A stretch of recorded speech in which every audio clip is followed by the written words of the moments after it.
Mike's on my side. I'm sorry. Adam's on my side. He's like sarcasm over email takes me off. Do what? Sarcasm over email takes me off. My whole counter to that too would be like, say Adam had come back and been like, well, he is right. He did used to work for us. Yada yada. If I was chirping at the Yahoo Twitter account 2 years from now, ain't nobody there know who I like. Nobody knows who I am. I'm just some idiot being a dick. Right. No love for Central Texas. What the fuck are you talking about? Shut up. And it took them all one title. Yeah.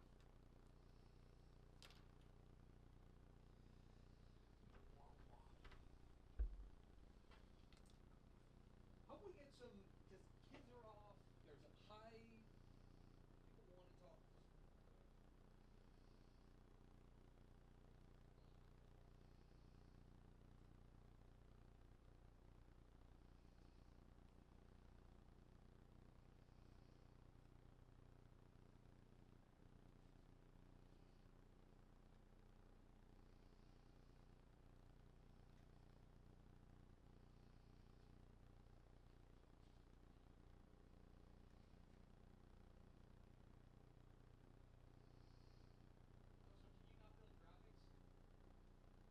No, I can. I've got the photos. I just can't use InDesign to make that thing. Okay, but you. But our normal graphics for the show are fine. Okay, Yeah, fine. yeah. So I can send you my 3 now. Yeah, yeah. And I've got the state championship bars with the games yeah. and stuff. We'll go in chronological order. Yeah. Kind of walk through our day. Mics are open, by the way. Not that it matters. What's up, buttheads?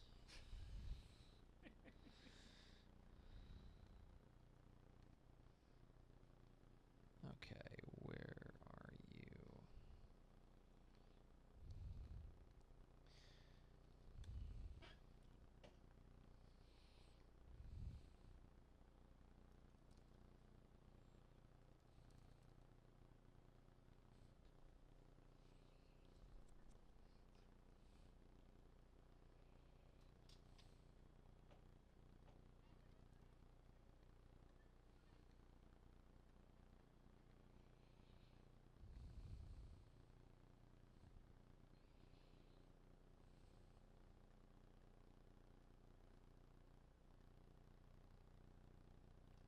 I got phone numbers for you.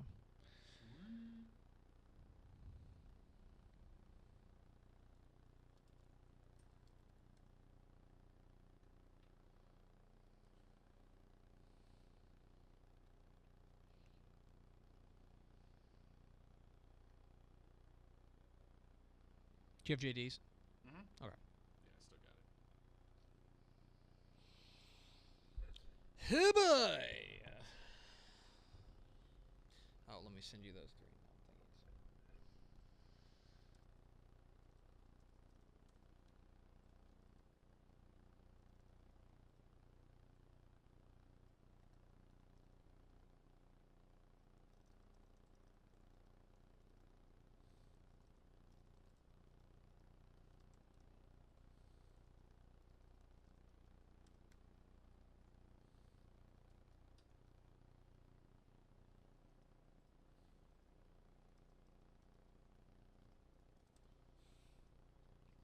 Alright, email them to me. I don't know why I did that.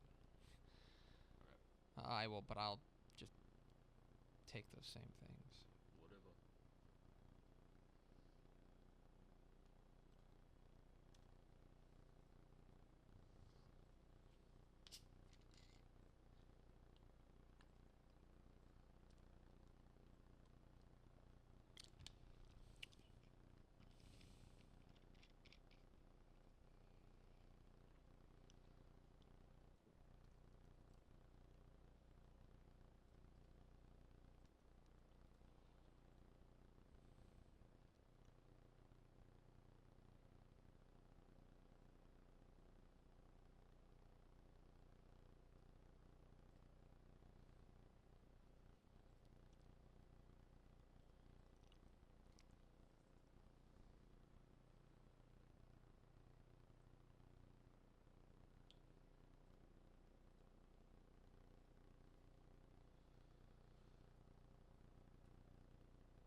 Jack Dallas 7, right? Twitter. Mm-hmm.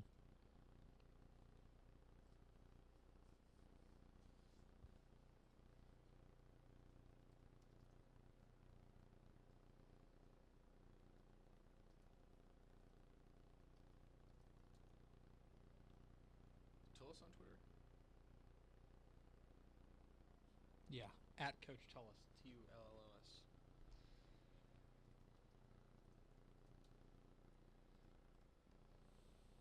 You know who surprised me? Crawford being on Twitter. Yeah. That was awesome. Hey, he said he keeps it 100. He does, obviously.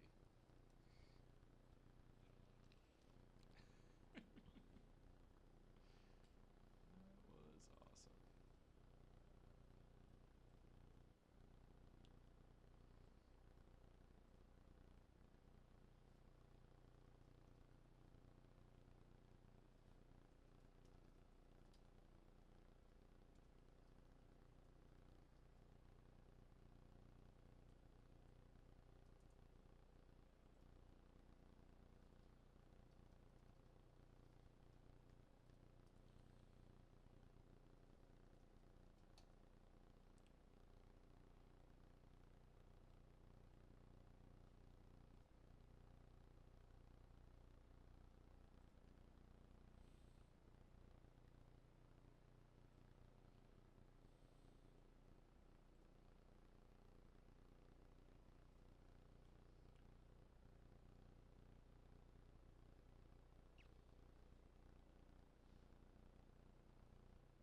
Hold on, I gotta focus and finish this. Hold on.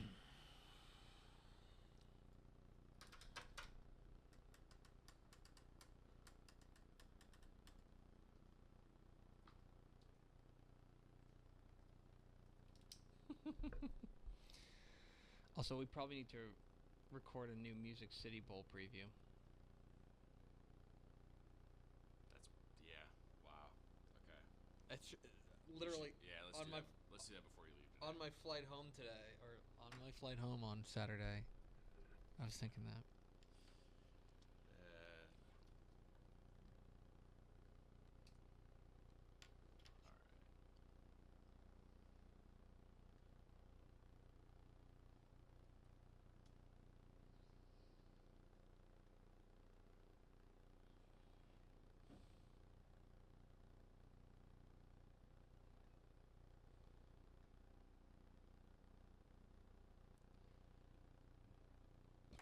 Yes, sir. Uh-oh. Now you've done it. Yes, sir.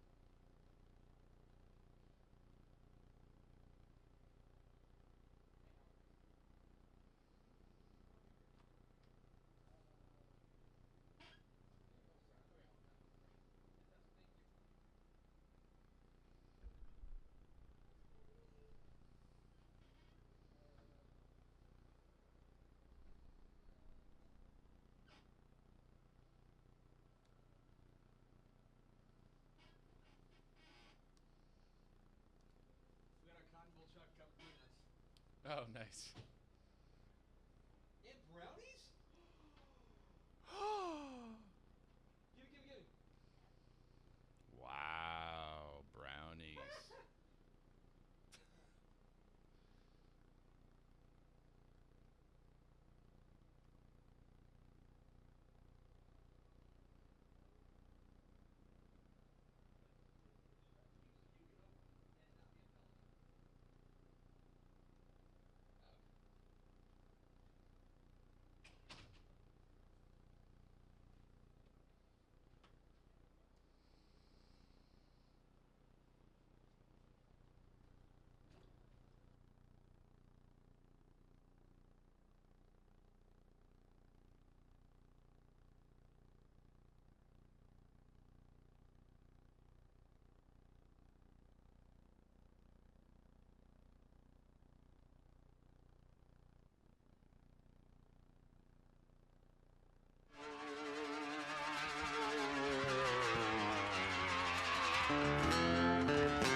Yes, y'all. It is DCTF Live, episode 42, the Jackie Robinson episode. My name is Greg Tepper, managing editor of Dave Campbell's Texas Football on TexasFootball.com. It is Monday, December 21st, 2015. Thank you so much for spending part of your day with us, whether it be live at TexasFootball.com or on the podcast, which you can subscribe to on iTunes. And I say us because it's not just me. Can I get a little more me in my headphones? I don't know. Can I get a little more anything in my headphones? Maybe. I don't know. There's no snare in my headphones. Over there, Well, the guy making us sound good is Max Thompson. Hey, Max. I guess I'm making. Everyone else thinks we sound good. You don't sound good. But That's obvious. I mean, it is kind of. Don't you think it's kind of funny? You want to hear the sound of your own voice? I don't think that's funny at all. I think it's I think it's appropriate. pretty standard. Yeah, I was exactly. gonna say. Well, I'm gonna tell you. Wouldn't know where to start. Did you do anything this weekend? Can't remember. Maybe one or two things. It was, of course, state title game weekend down in Houston, down in H-Town, down in Space City, down in the 817. And we were down there. I was wearing a suit. And let me start off with that, okay? So Okay. I have to wear a suit as part of my stuff with Fox Sports Southwest. You do have to do that. My corporate overlords at Fox Sports Southwest. Oh, that's much better. Thank you, Max. Oh, you that's good? fine. You can hear? Yeah, it? that'll Oh, work. good. I was so worried. Yeah, I'm sure you were. And it struck me because on one hand, I don't like wearing a suit. It's not comfortable. No, I don't think anybody likes wearing a suit. Do you? I'm trying to think of someone. Yeah, I don't know. I can't think of I don't anybody. But at the same time, it also keeps me from doing the other thing that I would absolutely do, which is dress like a total slob. Yeah, I would sure. look for sure. terrible if I didn't. So Mhm. it's kind of a blessing in disguise. So we are going to attempt in 1 hour to recap everything, all the key elements of the state title games. We have two giant guests, including our first hostage guest. We will be talking with West Orange star quarterback Jack Dallas, the offensive MVP of the 4A Division II state title game, here in just a little bit. And then, hey, do you want to talk to a state champion coach? I feel like we should talk to a state champion coach. It seems like a good idea. Why don't we talk to Ricky Tullos, the head coach? And I'll mention this. There were 3 teams in the state title games of the 20 that made me go, whoa. Whoa. There were 3. Canadian Yeah. in the 2A Division I Yeah. game, Katy in the last game, and George Ranch. Good Lord, George Ranch. Those were the 3 that I go, whoa. Those were, I think far and You away. serious, Clark? Those were the 3 mean machines. I mean, you watch them and you're like, Yeah, it was a lot of fun to watch. But we are going to start with our 3 and outs, which we're going to kind of keep a 50,000-foot view here and talk about our big takeaways from the weekend. And the first one is the H-Town takeover is real, and it has bled into the high school football world.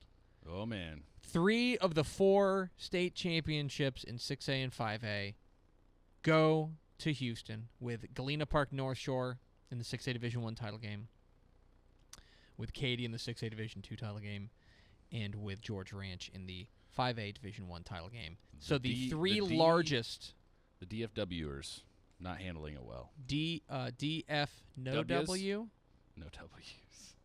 That is lifted from Rick Renner, and I apologize. Oh, is it really? Yeah, Rick came up with Okay, it. It was alright. pretty. Actually, it might have been Chris Schneider, the producer. Either way, I'm Either glad way, that we're not attributing that genius No, to it's you. not. No, I cannot. Regardless of who it is, it ain't me. Okay. And here's the thing that I was thinking about, and I know that there are a lot of whiny people on Twitter who are upset that DFW didn't win any state titles. Right. But hey, well, DFW, it was just a down year for DFW.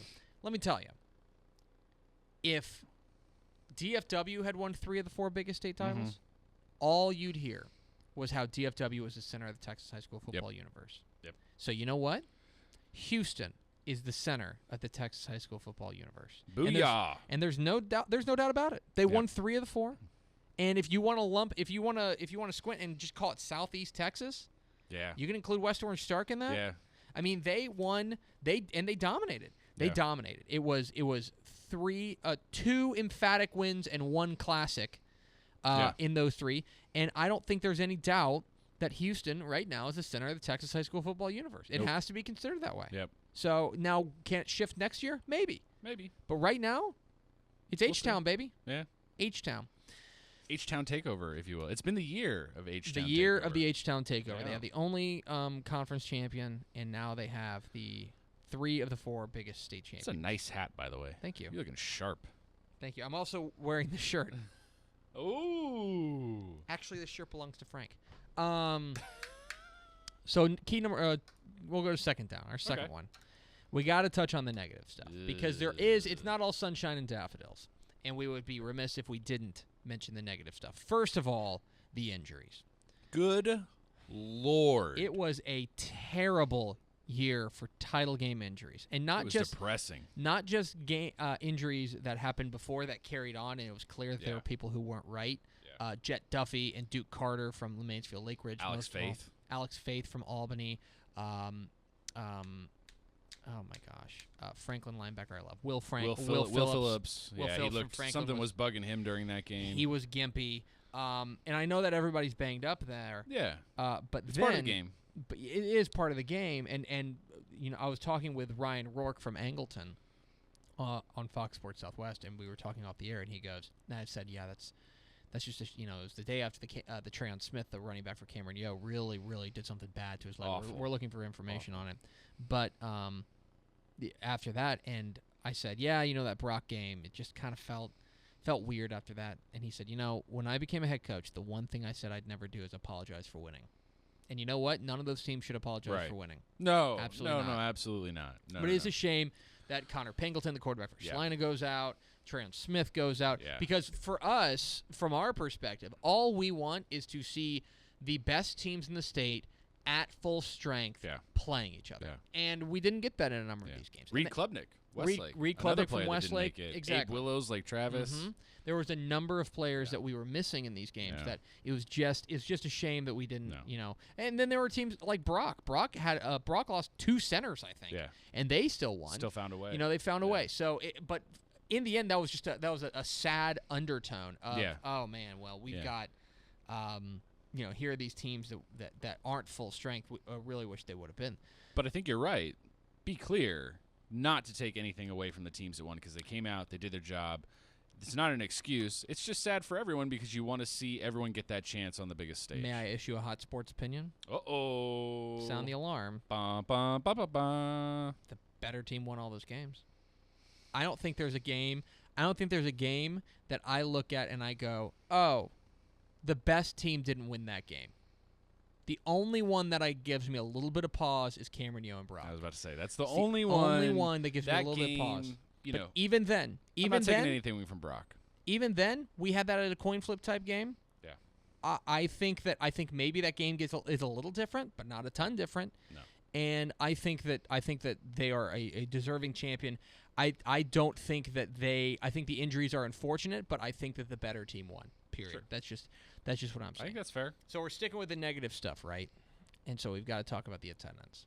Ooh. Because the attendance, and isn't it funny that we had 44,000 people at the Katy Lake Travis game? 44,000 people at a Texas high school football state championship that game. Wasn't very good. And we're like, womp, womp. It was just, the attendance was down. The attendance was down big time. Last year we had about 250,000 fans at AT&T Stadium in Arlington, and this year we had 156,000 fans at NRG Stadium. That's a 40% drop in attendance. And why is that? That's the question everybody wants to know. There's a couple of reasons. One, I think that it is worth mentioning that there were some of the big-time fan bases that we're used to seeing that weren't there. Yeah. Last year, Allen was there. Yep. Last year, Temple was there. Yep.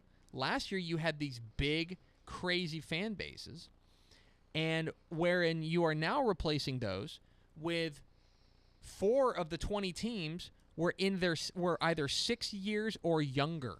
Okay, Yeah. Frisco Lone Star in their 6th varsity season. Yep. George Ranch and Mansfield Lake Ridge in their 4th varsity season. Yep. Brock in their 2nd varsity season. Yeah. And I understand that Brock's been around for a while, but at the same time, Yeah. that when you take these big established powerhouses with these huge fan bases and you replace them with new programs, you're going to have a step back. Now, number 2, I also think it's worth mentioning that Houston is not central. Houston is in the southeast corner of the state. Canadian had to travel 600 miles to get there and still showed up. Yeah. But my point is that there is that if you're looking for a more central location, Houston isn't it. It's a big city, absolutely, but it's not it. Yeah. And I think that had something to do with it. And then the one thing that's kind of out there, and I think is worth mentioning as well, I think that AT&T Stadium in Arlington is a destination. It's a draw. It's a Yeah, draw by because itself. people want to see that big stupid thing. Yeah. And it's a big stupid thing. It is. But if you could, and Houston NRG Stadium is a beautiful stadium, and we Yeah. enjoyed being there. People were great. The people Couldn't were have been better In hosts. fact, the people, I don't know if you found this, the people who were working at NRG Stadium were like over the top friendly. Yeah. They were super Yeah. nice. It's a great facility, but it doesn't have that big stupid draw No. like AT&T Stadium in Arlington, because that is it's a destination, I think. So I think that those were the reasons that you saw you saw attendance drop. And let's also bring up the fact, and I'm sure my overlords at Fox will enjoy me saying this, Fox Sports Southwest does such a great job Seriously. It's televising better the every year. games. Better every year. that might be part of it. That it's a lot easier for you to just Yeah. sit at home and watch all 10 than Yeah. it is for you to get up and go and sit in the stadium. Yeah. That's part of it, I think. Yeah. So I think it's a confluence of events. I don't know where I talked with Charles Breidup from the UIL and Dr. Susan Elza, my Twitter BFF, the athletic director of the UIL, there, and I said, "Hey, what are you guys thinking for next year?" And they did not tell me anything. Yeah. So if I knew something, I'd tell you. I'm sure I know that there's a lot of things they have to take into account, and it's not just who quote unquote deserves it or who Right. quote unquote should host it. There's a lot of things that have to go into it. But as soon as we know something, we'll pass it along. But for now, that's kind of the negative stuff. But key number 3, all that negative stuff aside, it was still awesome. It's still awesome. Still had a ton Still of fun. awesome. TexasFootball.com/state has all the recaps and all the fun stuff we've got. We shot instant recaps of all the games. We had a really nice setup. That view, I've told you this before. The view kind of looks like we're in front of a green screen sometimes. Yes. Because I Yes. think it's just like a really nice kind of over the top setup.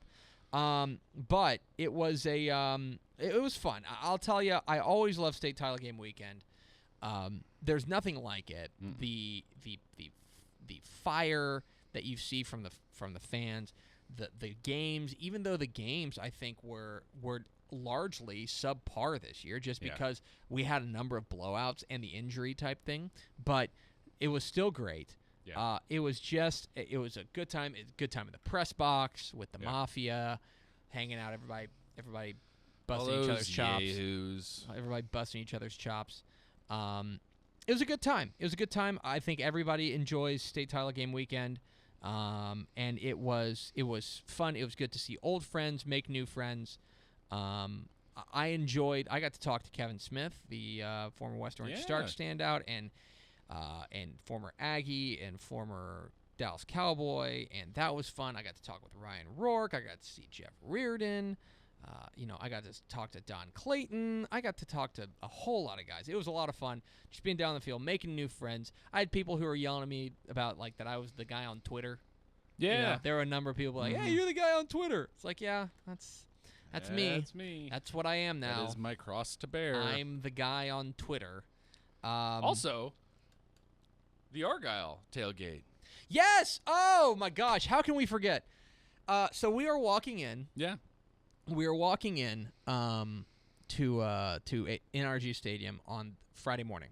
We're getting there 9:30. About 9:30 we're walking in. Got all our equipment, our video equipment. And the Argyle and then all of a sudden we hear, "Hey Tepper." I'm sure he sounds a lot nicer than that. I just have to differentiate from my stupid voice. Yeah. "Hey Tepper." I turn around and it's the Argyle tailgate. is the Argyle Fans Tailgate. And let me tell you, this ain't no charcoal grill out of the back of your thing was Suburban, okay? awesome. This was a giant Griddle. buffet griddle It was thing. amazing. And they said, come on over, let's talk. And so they came over, and they were nice enough to me to say, hey, they didn't, like, punch me in the face, which is, I feel like a lot of people want to. They didn't punch me in the face, and they offered us breakfast tacos. And let me tell you something, everyone out there. Our loyalty and integrity can absolutely be purchased with breakfast tacos. 100%. There's no doubt about that. If you offer us breakfast tacos, we'll say whatever you want. You are our new favorite team. You're our new favorite team. But it was fun to hang out with those guys. Shout out to the Argyle Tailgate guys. Shout out to the George Ranch dance team, the Larriettes. They won halftime, and they and their Lake Ridge dance team's coming for you now. Yeah, the We're Lake saying Ridge that dance. Yeah, I on the know. air. But they did win halftime, and their wonderful their wonderful advisor, Miss O'Haver, came by, and I got a selfie with her. It was fun. It was a fun weekend. Thank you to everyone. I don't know about you, but I ran into tons of people who are like, I listened to DCTF Live. I watched DCTF Live. Man, that was weird. I got to tell you. awesome. I got to It tell was you. awesome. So we are Dave Campbell's Texas Football, and pretty much for the purposes of the show, we've kind of gone by the branding of DCTF with DCTF Live. And I had more people come up and be like, hey, DCTF Live. Yeah. I was like, oh, okay. So thanks for watching. Thanks for listening. We appreciate you guys, and we appreciate really. It makes us feel like we are not famous, okay?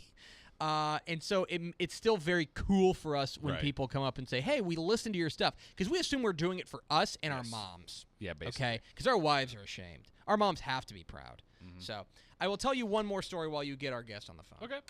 So it is Friday night. I'm sitting in the NRG Stadium press box. And I get a direct message on Twitter.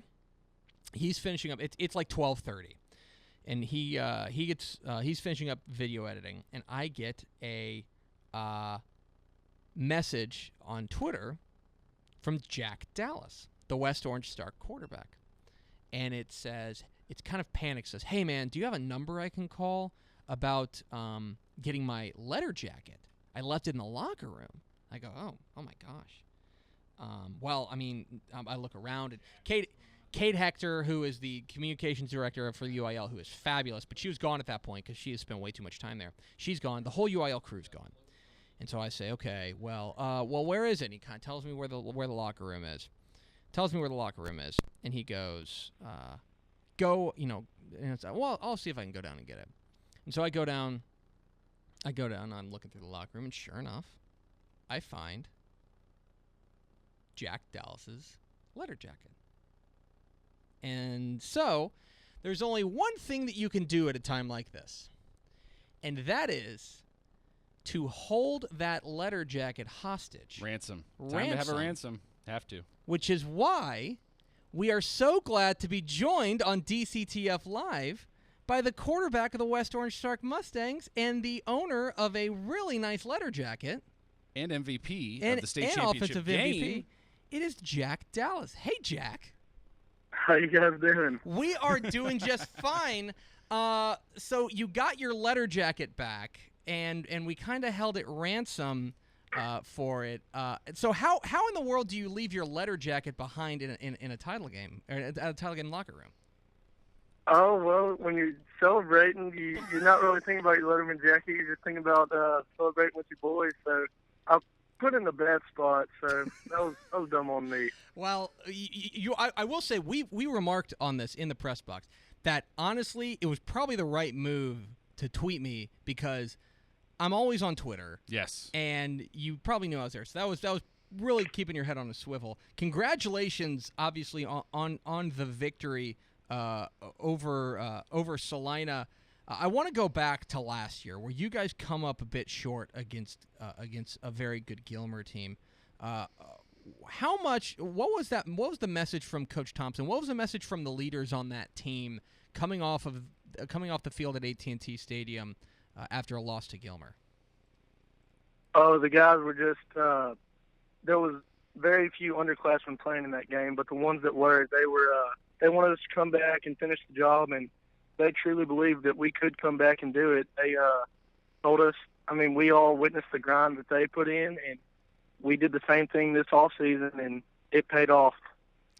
It is Jack Dallas, the quarterback of the West Orange Stark Mustangs, the champion West Orange Stark Mustangs, the offensive MVP of the 4A Division II state title game, joining us here on DCTF Live. Get involved in the conversation. Hashtag DCTF Live.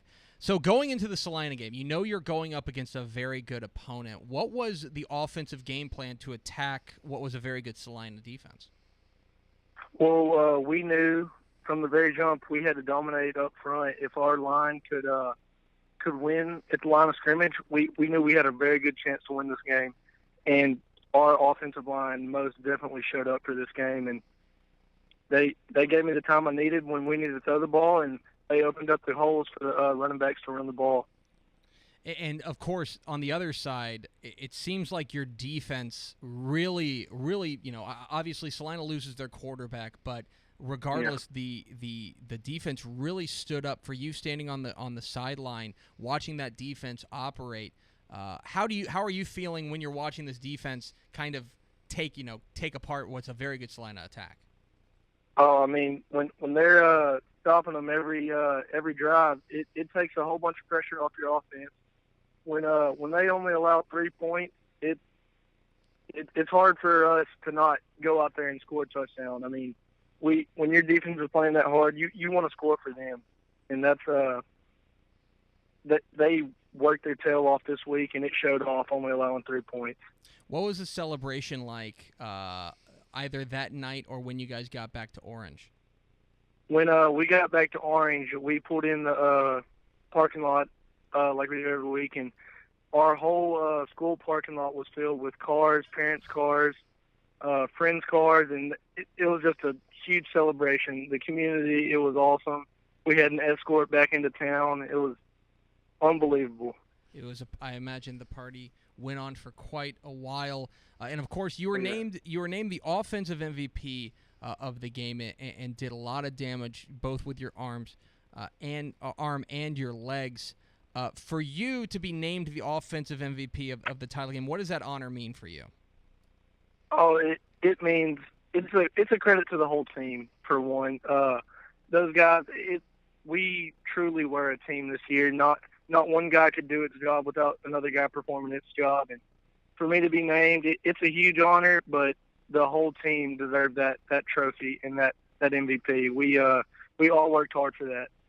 And, of course, this isn't West Orange Stark's first rodeo. This is a program with a lot of pedigree and a program that has a lot of expectations. And you had a lot of those guys kind of on the sidelines and in the stands. Kevin Smith, of course, I talked to on Fox Sports Southwest at one point. Is that how is that? How do you handle that kind of not just pressure but kind of expectations from a program that has been there, done that, and has championship aspirations? Well, it's a lot of motivation. When you're walking around town, you hear everybody talking about out the season, what they want and what they expect. When you lose a game, you're going to hear about it as well. It's just we're expected to win every year, and when you don't, everybody's a little surprised. And there's definitely an added pressure to go out there and win every week. But at the end of the day, it's a high school football game, and we're enjoying ourselves and having a great time out there. Yeah, and you guys had quite a crowd. I got to say, Max, I don't know if you felt the same way. Best crowd. Best crowd of the first 2 days. Yeah, the first 2 days, that was probably the biggest. The crowd that maybe was the most turnt on Orange turned out. Orange turned out, man. So is it like that every weekend? I wouldn't say every weekend. All the local area teams, when they eventually lose out of the playoffs, you kind of see the different school colors popping up in the crowd, and it's awesome. Each and every week, the crowd gets a little bit bigger. In the state game, you would have thought about the whole city of Orange was there. It was great. Yeah, they were out in force. It's Jack Dallas. He's the quarterback of the West Orange Stark Mustangs, joining us on DCTF Live. And he has the best football name. Yeah, let's talk in about the state. this. We need to talk about this. Let's talk. We would be remiss if we didn't bring up the fact that your name is Jack Dallas. Do you sometimes feel like a secret agent? No, not really. Yeah, it's just you don't see.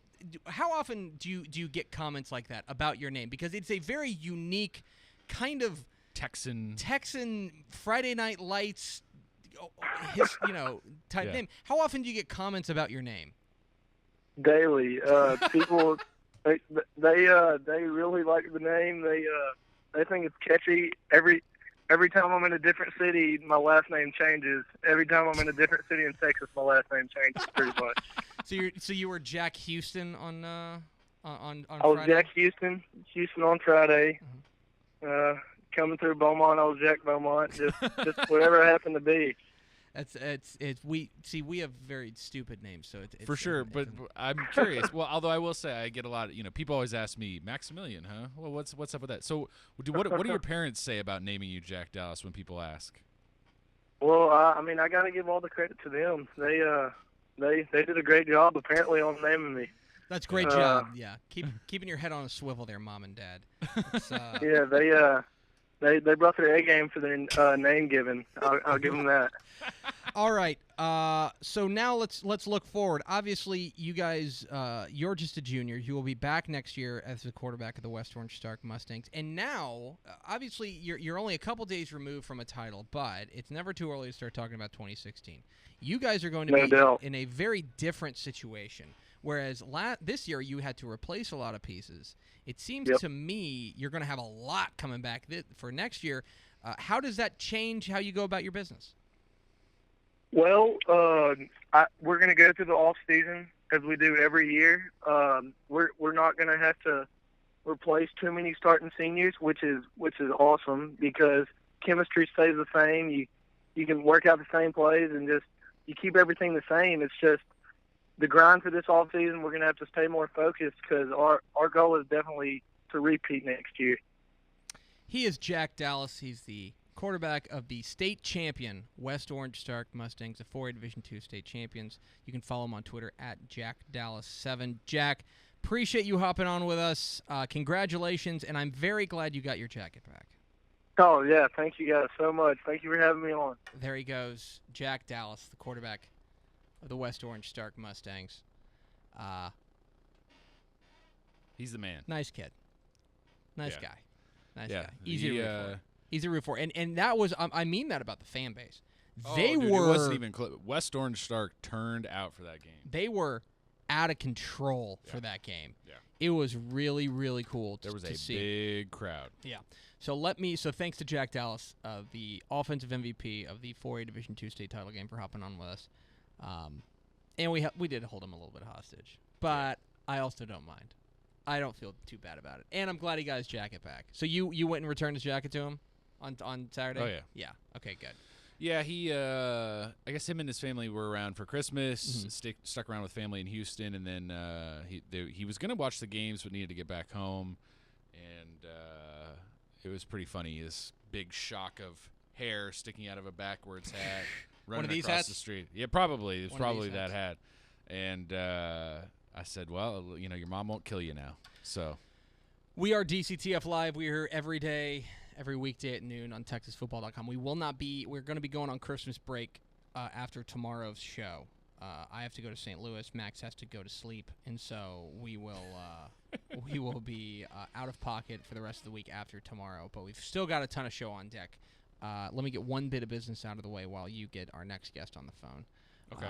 The Subway Super Team. Dave Campbell's Texas Football has teamed up with Subway to put together the Subway Super Team, which is kind of like the MLB All-Star Team or the NBA All-Star Team, which are based on votes, as you know. You can go on to TexasFootball.com/Subway Super Team and vote once per day for your favorite player up until the end of the year. That's TexasFootball.com/Subway Super Team. And, hey, maybe you don't see your favorite player on that list, and that's okay. We have a write-in place, so you can write in your favorite player. If you want to write me in, it's spelled Greg space Tepper. That's Greg Tepper, if you want to write me in. We are so every day until noon, or every day until December 31st, you can vote in the Subway Super Team. That's TexasFootball.com/Subway Super Team. We will announce that a little after the beginning of the year. We are DCTF Live. If you have not been on, if this is your first time watching this show, hello. We are here every weekday at noon talking football in the state of Texas. And one of the truly impressive teams that we saw on Friday, or it was Friday night, So we thought, we had a pretty good idea that the 5A Division I state title game between George Ranch and Mansfield Lake Ridge was going to be a really close game, really tight, come down to the wire. And George Ranch had other ideas. A 56-0 win later. The George Ranch Longhorns are on top of the world in 5A Division I, and here to talk about it is the state champion head coach of those Longhorns. It is Ricky Tullos. Coach Tullos, congratulations. Thank you, guys.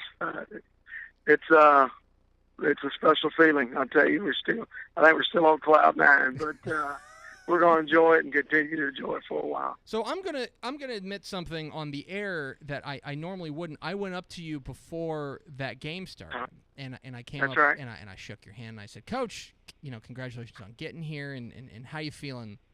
You kind of looked at me and you said, we feel pretty good. And there was something in your eyes at that point. I think you knew that you guys were about to do something special. Did you know? Well, we definitely had a feeling that we were going to come out and play well. We had a great week of practice, a lot of momentum going up to this game, and our kids had played so well in the playoffs, had really gotten better and better every week. And I sensed a feeling with them in the locker room and pregame and all week that it was not too big for them. They were not. They were real loose at practice. Just felt very confident that they were going to come out and play well. And sure enough, 48 minutes later, they had played maybe the best game we played all year, and we knew it was going to take that against a great Lake Ridge football team. And of course, you guys, you were in a very unique position where you guys got out of the gates real early, out to about a 21-0 lead, 14-0, 21-0. But on the other side that there is that's a team that can flip the switch at any point. At what point did you feel like, okay, this really might happen? I want to say I went back and watched the game finally last night. I had a chance to sit down and really in my living room and watch it again on TV. But I want to say it was when we went up 48 or 49-0 midway through the fourth. Because I don't like talking about it too soon because I think I've seen stranger things happen. But I was on the headsets with the offensive staff, and right when we scored to make it 48 or 49, I said, guys, I think we just won a several state championship. Yeah. And you could hear them start cheering on the headphones. And I think that's what it was, because I'm going to tell you, until they really said zero, that football team can score in bunches and score very fast. So nothing was real safe, but we felt at that time we felt like we had it. He is Ricky Tullos. He's the head coach of the 5A Division I state champion George Ranch Longhorns, joining us on DCTF Live. Coach, you mentioned this was a couple of years ago that you kind of, we had talked and you mentioned to me that you thought you had the horses a couple of years ago. You were like, okay, a couple years. Just give us a couple years and we're going to be there. Was this what you were picturing at that point? It is definitely, where we wanted to be. I'm going to tell you, we 2 years ago, we were in the quarterfinals against a great Brenham football team. And we were we had a very good team in ourselves. But that was that experience that we needed to gain. I felt like after that game, Brenham just had been there. They knew what it was about, and they beat us.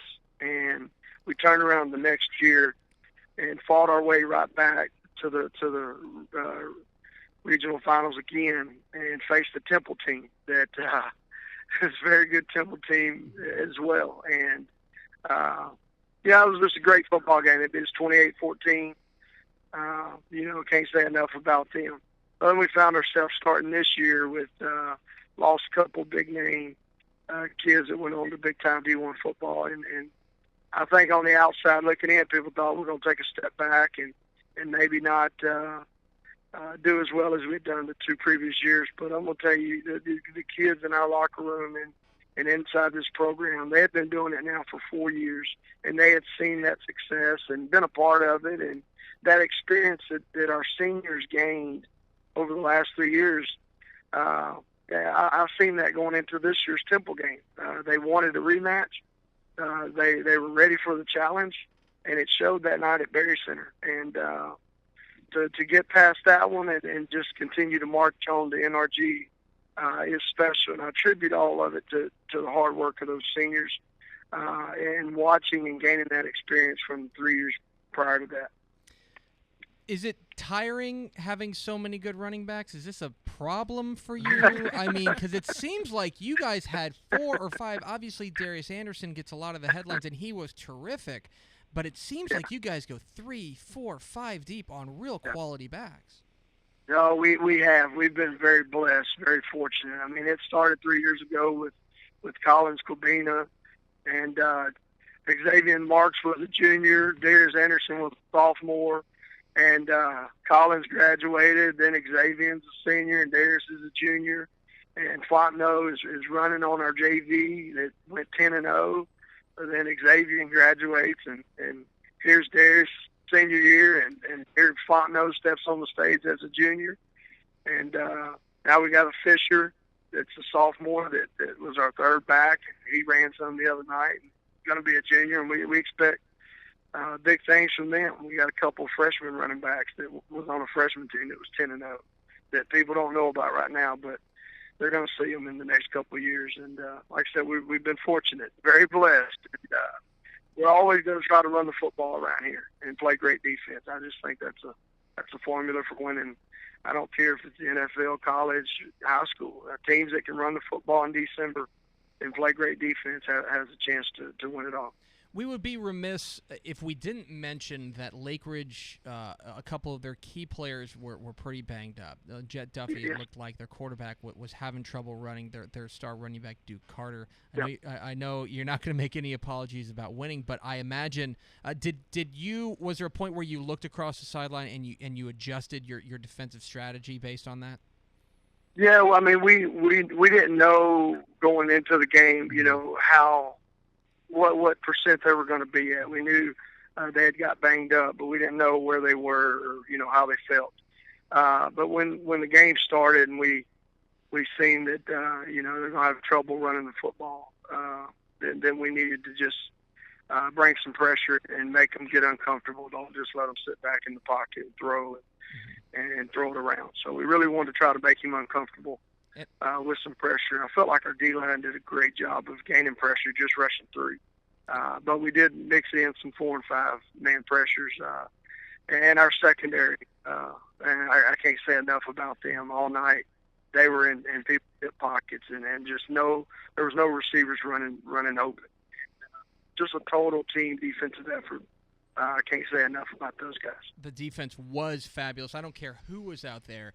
We were all so struck by the speed on your defense. It seemed like you guys closed in a hurry every time somebody got their hands on the ball. They did. They were contested every time, and I'm gonna tell you, it was for the most part all year. If you go back and look at the Temple game, two fantastic receivers on the outside by them, and that game our defense played unbelievable to even slow them down. I can't say enough about them. We had a feeling going into the year when we beat a Friendswood team 29-6 that our defense had a chance to be special, and they just continue to get better and better. And I'm a firm believer that defense wins championships, and they proved that the other night. We're talking with Ricky Tullos, the head coach of the Richmond George Ranch Longhorns, a 5A Division I state champions here on DCTF Live. Get involved in the conversation, hashtag DCTF Live. You are, of course, the guy who has built this program from scratch. So on Friday night, you've been other places. You've coached in Splendora and in Magnolia. You've coached in Cleveland, all over. Was this extra special because this was the program that you built? No doubt. It's a great feeling to start a program from the bottom because whatever our kids learn and whatever the program looks like, that's what was built from day one, and that's a unique opportunity and a special one. And I'm just very privileged and honored to be a part of it. And that those opportunities don't come around often. Most of the time, a program's either it's already been established, there's already tradition there. from the people prior, but this one's here is unique, and it's built from the bottom up, and it's built around just teaching young men and women how to be better people, and usually those wins and losses will come along the way, just by doing things right day in and day out. What was the celebration like? It was fantastic. I'm telling you, just the community, all the support that was there Friday night, and to see a school rally around a football team is special, and that's what high school athletics is all about. And like I said, I can't be more proud of our kids in this school and this community and our district. Just an unbelievable team effort. Everybody pitching in and helping however they can. That's a big gold trophy is special. We're talking with Ricky Tullos, the head coach of George Ranch here on DCTF Live, hashtag DCTF Live. Coach, before we let you go, I will admit, so this was during the West Orange Stark game before you guys, and I run into the Fox Sports Southwest sideline reporter Erin Hardigan. She was going to interview Earl Thomas's mother. She's like, hey, come along. So I walk down there. I introduce myself to Earl Thomas's mom, and sitting right there, I'd shake a couple more hands, and a woman is sitting there, very sheepishly holds out her hand, shakes my hand, and says, "Hi, I'm Tara Tullos. I'm Coach Tullos' wife." And I said, "Oh, yes. How are you feeling?" And she gave me a look that I don't know if I've ever seen anyone more nervous. Do you think that it was possible that she was more nervous than you were heading into that game? There's no doubt.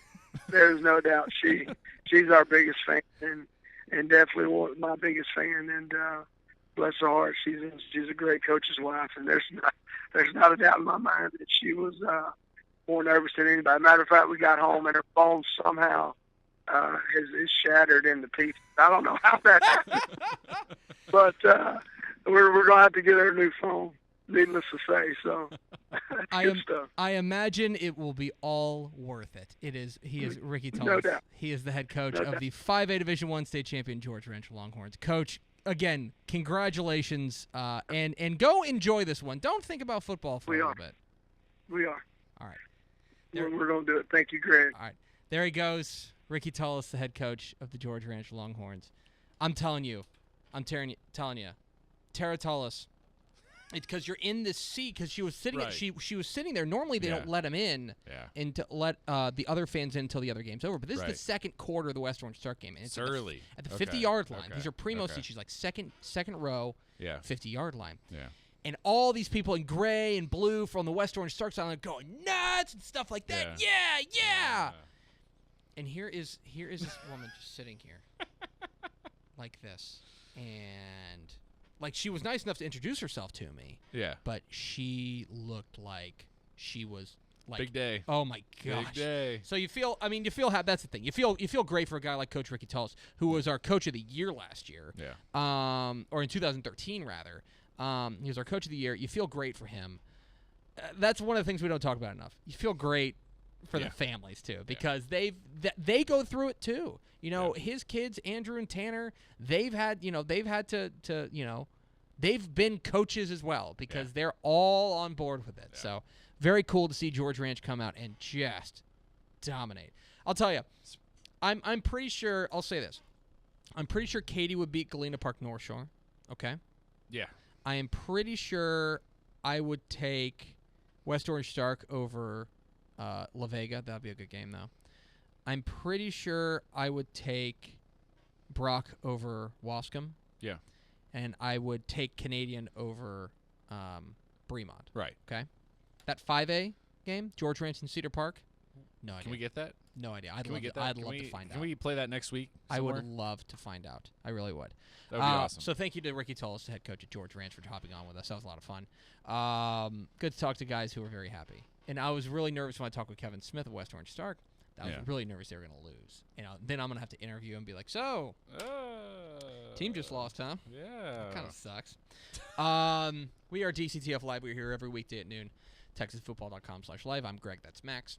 We are now going to go through and we're going to break down, kind of give you our stream of consciousness of our weekend, because it was a crazy weekend. We got to NRG Stadium in Houston at about what? 1 o'clock on 1 o'clock Wednesday. on Wednesday? Yeah. Kind of got everything set up. Yeah.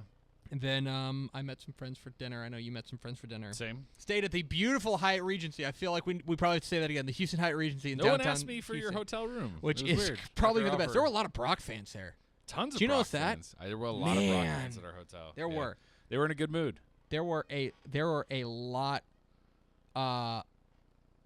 There were a lot of Brock fans. It was really, really nuts. So we go to sleep, wake up very early. Yeah. 10 a.m. game. All right, Canadian and Refugio. And I'll tell you, Refugio goes down and ties the game 7-7.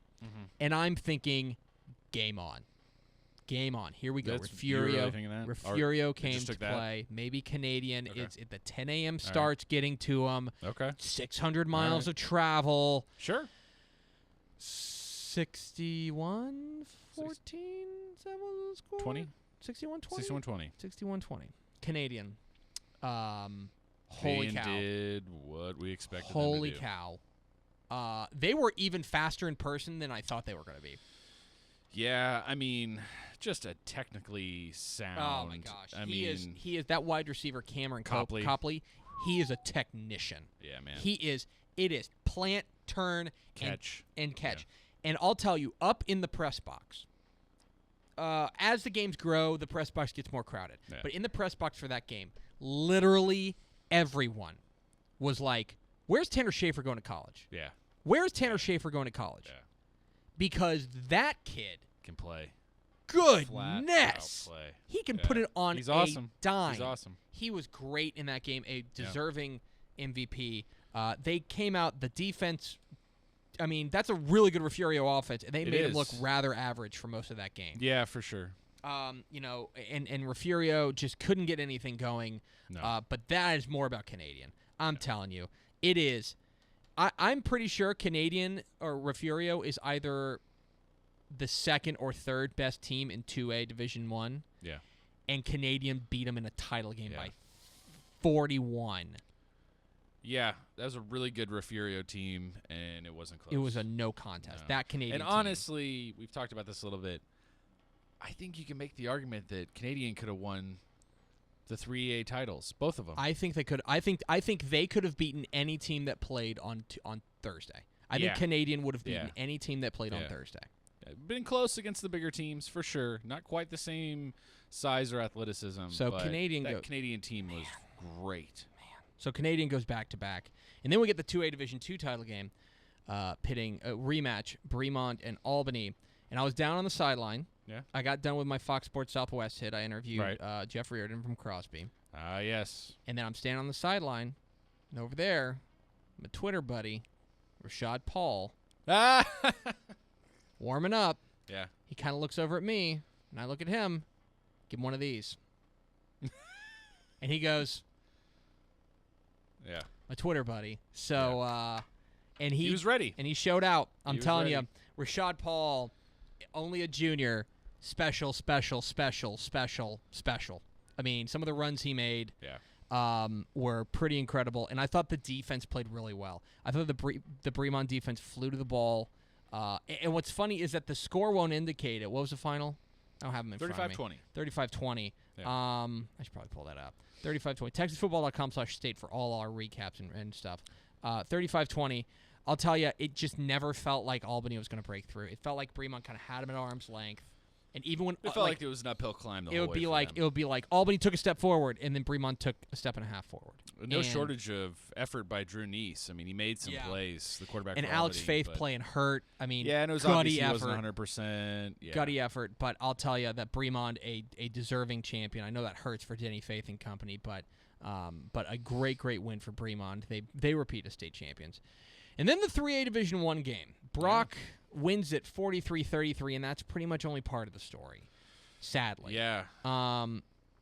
Cameron Yo running back Trayon Smith suffers a Gruesome. pretty gruesome leg injury. We still haven't heard what it is. Obviously, we're all thinking about him. I saw a report that it was torn ACL, MCL, dislocated knee, the whole deal. That hurts your heart for a kid like that who's been such a star for them and Was powering him. such a great kid too. Yeah. And he was exactly right. And it was the kind of thing that, having seen Treon Smith a number of times, the diesel engine was getting going.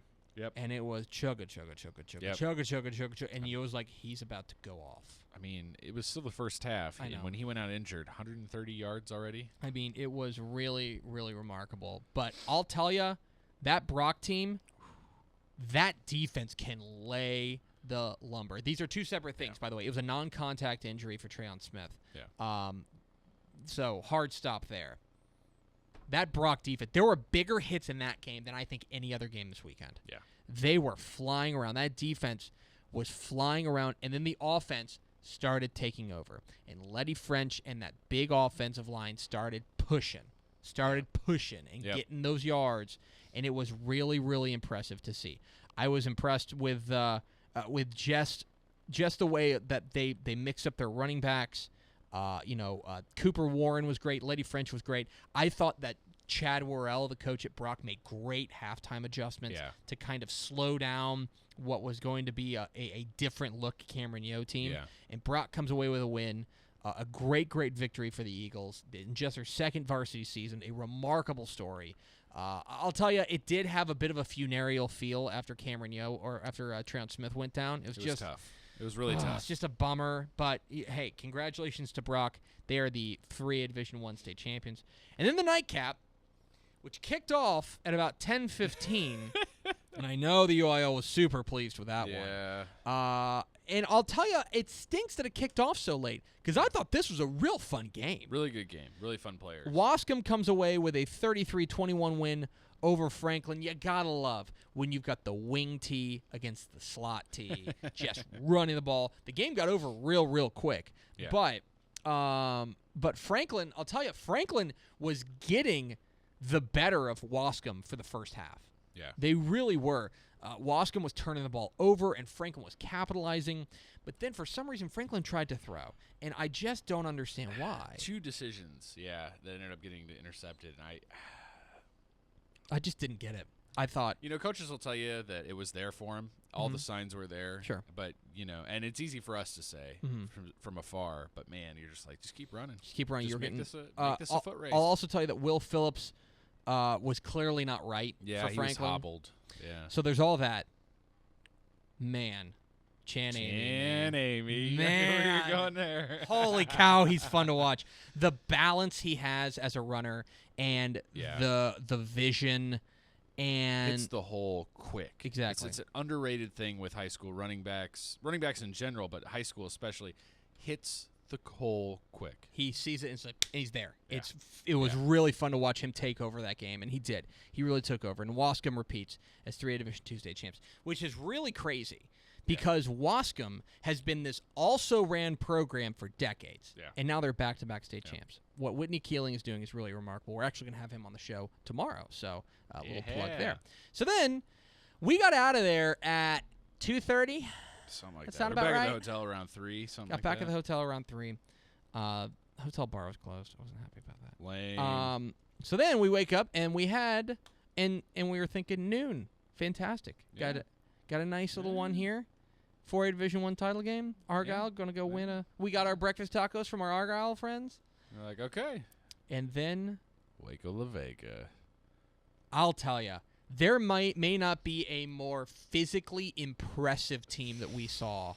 The athletes they had at La Vega, holy cow. Yeah. And the thing is, it played out in a way that you thought Argyle was going to win. That you thought, okay, La Vega's defense has really got to dominate if they're going to win this game. But back and forth we go. Argyle on 4th and forever hit this long touchdown pass, and all of a sudden you're thinking, holy cow, Argyle's going to steal it. And then back comes La Vega marching down the field. A game-winning touchdown from Kamoche Hobbs, or Jamal Williams plunges in from a yard out, and La Vega steals it. If there's a game that I'm surprised at, like, we thought Katy Lake Travis was going to be a coin flip. Okay. Yeah. We thought Lake Ridge George Ranch was going to be a coin flip. Right.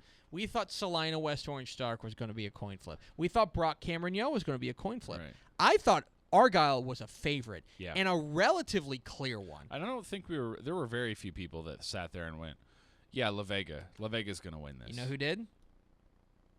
Dave Campbell. His alma mater. La Vega grad Yeah. Dave Campbell Yeah. did. But the Eagles,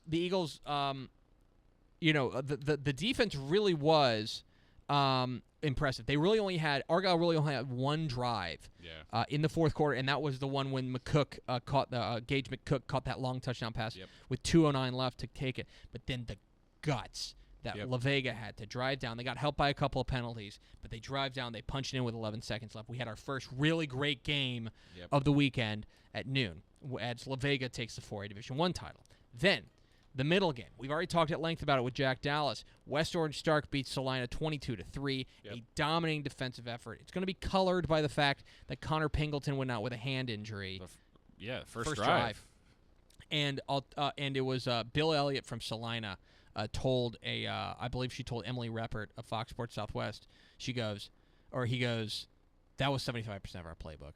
Yeah. Connor Pingleton. Yeah. I mean, and so that stinks. But West Orange Stark should make no apologies. They got it done offensively. Jack Dallas was great. The running game really started cooking a bit with their playmakers, and the defense stood tall. Stephen Timms was great. Yep. That whole secondary was very good, and just flew to the ball. Yep. And West Orange Stark with a just remarkable defensive effort and some gutsy play calling and some gutsy plays, come away with a 22-3 win. Then the nightcap, and we talked about it with Ricky Tullos. George Ranch 56, Lake Ridge nothing. Again, Jet Duffy was clearly not right. Duke Carter barely played. And that's talk about 75% of your offense. That's 95% I of Lake totally Ridge's understand. offense. I totally understand. I'll tell you what. If those guys were healthy, it would have been closer. George Ranch still would have won. The way they played, I think George they still would have Ranch won. was awesome. They were wrecking awesome. machine. They were a wrecking machine. But I do feel like It would have been different. Lake Ridge has the best offense I've seen all season, bar none. So would have loved to have seen it go blow for blow. You know, maybe, like we said, we feel like George Ranch probably would have outpaced them. That speed is incredible. What they had on the edge was amazing. And on defense, they showed a lot. But would have liked to have seen it, you know, I would have with liked 100% on both I sides. still Just would have for taken pure entertainment value. Not because I really care either way who would have won. Either way, I think we would have been entertained. I still would have taken George Ranch, or I still think George Ranch would have won, but Lake Ridge wins. I got pulled aside. I went down the sideline for the second half of that one, and I got pulled aside by a bunch of George Ranch fans who are big fans of the show and big fans of like our fixing to pick 'em and stuff. And they're like, dude, you're hopping off the bandwagon. They were nice about it, but they definitely called me. They out got on you. it. They did. They got you. And I deserve to get got. Fair enough. To get got. So then we went back and we got tucked into our little football beds, and went to bed, and then woke up for Saturday. Yep. I got on a plane. You and did get on a I plane. flew back to Dallas because I had to be in the. You sounded thrilled to be on that plane, by the way. I had to be in studio. Oh my god, it was 7 a.m. flight. I went to bed. I went to bed at 2. The alarm went off at 5. It was not great. And so then we went to. So then we got the 5A Division II title game. Yeah. And it was fun to sit there with. I was in the green room with Randy Rogers, and so Yeah. we're just sitting there. He's breaking down film, and he's going, "Oh well, you got to watch this." It was really cool to sit there from a guy who views it like you view like computer code. He's Sure. like, "Oh yeah, that's Oh, interesting." yeah. Cedar Park. Did you ever feel like Lone Star was going to win this game? No, and I'll tell you. No. I'll I tell mean, ya. early on, Cedar Park's offense kind of Scuffled. scuffled a little bit, but I But- still didn't feel like they were ever. Man. Lone Star just hasn't played a defense like There were that. a couple takeaways I had from this. One, first of all, Cedar Park wins 22-6. This was the Cedar Parkest win ever. They Oh, played. for They sure. played their game where it was Death just by like, a billion paper cuts. it was just. I mean, they don't have. I thought Jav Guidry had only an average. He didn't have a great. They didn't use him offensively. Yeah. They didn't use him offensively. He He's was. their, we in the press box. We were joking. You weren't there, but he's their easy button. Okay. We need points. Jav Guidry. Jav Guidry, go. But he I don't know if they've shown it a million times on Fox Sports Southwest. The pass breakup he makes in the fourth quarter, I think it is, where Both it's a Guidry deep ball. brothers played great defense. By the way. It's a deep ball, and he's beat on a post. Yeah. The guy's got to step on him, Yep. and then he makes it up at the last minute and knocks it away. Yep. And that is as good as of a play from a cornerback as you're going to see. It is remarkable. Yeah. Mac McCaskill was great at the linebacker spot. He was everywhere in that game, a deserving defensive MVP. And let me tell you, that sophomore quarterback, Max Sexton, poise. Yeah. Poise. Yeah. Because Frisco Lone Star started throwing everything they had at him. Yeah. And he just stepped up in the pocket and go. Yeah. And Jason Shelley was running for his life the whole game. But cannot say enough. I think more people became Jason Shelley believers from this game that didn't maybe pay attention to him most of the year. Tremendous feel for the pocket. I think he showed it as it collapsed in a various amount of ways with that Cedar Park pressure. Handled it all very well. Frankly, they shouldn't have 6 points. No. As well as Cedar Park was playing, and he put them in a position to get those points. He did his darndest, and it still wasn't enough. But I thought Lone Star. I don't think Lone Star played poorly. That's the thing. No, I think they Cedar handled Park it well. It's just that's Cedar an Park incredible came out, defense, and they go wire to wire as number 1 in 5A. And then 6A Division 1, and the only classic we got. Galena Park North Shore 21, Westlake 14 in overtime. Just a heavyweight slugfest. Defensive plays all over the field, just physical in the trenches. It didn't have the big hits that Brock and Cameron Yo had, but it was more physical in the trenches. And it was fun to watch. They go to overtime after a variety of big defensive plays, keep it tied.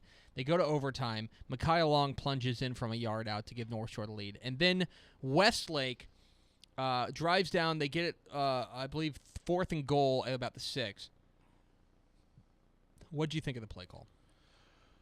Well, I don't know if you guys. So we figured it out in the press box, and I obviously wasn't able to watch the broadcast. I thought it was really clever. It just broke down. So at that point, you think anytime the ball is out of Sam Ellinger's hands, it's a bad idea. Correct. So we'll start there. Number 1. Number 2, what they were trying to do was a throwback, and Ellinger was wide freaking open. But that defense just swarmed. There wasn't enough time to turn around and chuck it. I'll tell you, I didn't love it. Yeah. I thought I watched that and I go, oh, because here's the thing: if you got to think that North Shore is going to bring the house, absolutely. This is the point, absolutely. This is not necessarily reading the other side, and you got to think they're going to bring the house, and they do. And you need a lot of things to go really right, really quickly for that to convert. Yeah. And it just didn't happen for them. It felt like a play call where you're expecting them to chase you laterally and be drawn to one side of the field. North Shore had one plan. Everybody go get the ball.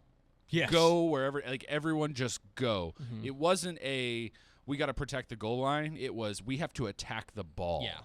And that's where it broke down. Ellinger was wide open, but there was no way that ball was ever getting back to him. And it was just, you feel great for John Kay in North Shore, a guy who takes over a program with such history and such, such high expectations, and he takes them to another title. You feel great for him. You feel great for the Galena Park community. Great win for North Shore. They come away with it and deserving champions. The North Shore, I thought Micaiah Long was just a monster. Yep. It was in that defense. Yep. Eric Monroe wasn't even the best player on his own defense in that game. I thought it was such a great team effort. It was really fun to watch. So congratulations to North Shore. And then the nightcap, and we expected a really good one, right? We expected this one to be close. Look, not so much, buddy. I think there was a lot of people in the press box we talked to, and they go, man, these are two teams from two different levels, haven't really been challenged. We talked about it a lot. Neither of them been challenged. Is that the best Katy team of all time? Because they have an argument. Do you want to remove the word Katy? Well, I know what you're saying. Yeah. Here's what I am prepared to say. I think that you absolutely can say that's the best defense of all time. That defense is stupid. Less than 4 points per game at the highest level of football in the state. That's insane. And they played Manville, and they played Lake Travis, and they played the Woodlands. I mean, this is like we are now. Here is the only question that I have. And Steele. Yeah. here's the only question now. By the way, we're talking about the fact that Katie just 34-7 mollywopped Lake Travis. Yeah. Here is the one thing that we now have to answer. Yeah. Who is the best pound-for-pound team in the state? Because all year long we've been saying, man, Canadian. They've been so good, so dominant. Man, it's a two-horse race because both of those teams, to start and end the weekend, you had just teams that were so clearly better than their opposition. Katie would beat any team in the state. Yep. Okay. Full stop. That's There's no. just it. I'm sorry. Like I wish we had seen the Allen game. I do, because maybe there'd be some size there to counter it. But I don't think they'd beat could have Allen. handled Katie. Katie would beat Allen by 20. Okay. That Katie team was nuts. ridiculous. Okay. And the thing is, I thought may I criticize the media here for a moment? You guys picked the wrong MVP on defense. You guys give it to the Mac Mattis, and he had a great game. He had that fumble return for a touchdown, or the interception return for a touchdown. I think that was the easiest. That was a huge play. Yeah. You guys give it to the wrong guy. You know who it was? It was J.R. Blades. Well, yeah, that guy was everywhere. Holy cow. Yeah. Holy cow. Yeah. Yeah, defensive. I mean, Oh, I my have gosh, he's never great. seen defensive lateral speed as a unit like that. And here's the other thing. They broke through the line, of course, but nothing was getting around them. And the other thing, so you've got that. You've got those athletes and the speed, okay? And then you have the typical Katie sound tackling. You can count the missed tackles on one hand. Yeah. Okay? And I guarantee you Gary Joseph has, and he's pissed about it. Okay? That is as dominant a performance in a title game as you will ever see. And I know 32-7, it's not 70-0 or whatever. That felt like 100-0. Lake Travis is awesome. They have never lost like that. Let's put it this way. Katie got up 17-0, and I'm sitting in the studio, and I turn to Rick Renner and I go, "That's a ball game. That's it. It's over. It's over. They're not giving up 17 points." I tweeted the same thing at the exact same time. It's over. This is it. It's done. There's no way. A tremendous performance by Katie. Oh, by the way, they ran the ball pretty well too. Kyle Porter's pretty good guy at sports, huh? Their run game is incredible, of course. I think we texted at some point in the game. My only criticism is that they threw too much. At 17, up 17-0. Just keep handing it to your guys. I texted you about that. I was like, man, they're throwing the ball a lot. Just suffocate this game now. And man, they did. It was honestly, remarkable the turnovers through the air are the only reason Lake Travis has 7 points. Yeah. A remarkable performance. Just really, really good. Okay. Lake Travis, my fun fact from that game, Lake Travis has not scored that few points, has not lost by that much since 2006. Mm-hmm. Unbelievable. Unbelievable Katie team. Mm-hmm. I mean, you want to end the year with a bang? That Katie team was awesome. Yeah. Really, really cool. Wow. What a weekend. It was fun. And now it's over. It's a long off-season. 248 days until Texas high school football is back. But we're going to be here every day talking football in the state of Texas because we love you. Yep. We will have one more show tomorrow before we go on Christmas break. So tune in for that. We're going to be joined by Whitney Keeling of Wascom. It's going to be a lot of fun. Follow us on Twitter at DCTF. Like us on Facebook, facebook.com/Dave Campbell's. Follow us on Instagram, instagram.com/Dave Campbell's. And, of course, see us at TexasFootball.com. Did you tell him about this? No. Vince Young, please come get your Player of the Year trophy. And we will see you tomorrow on DCTF Live.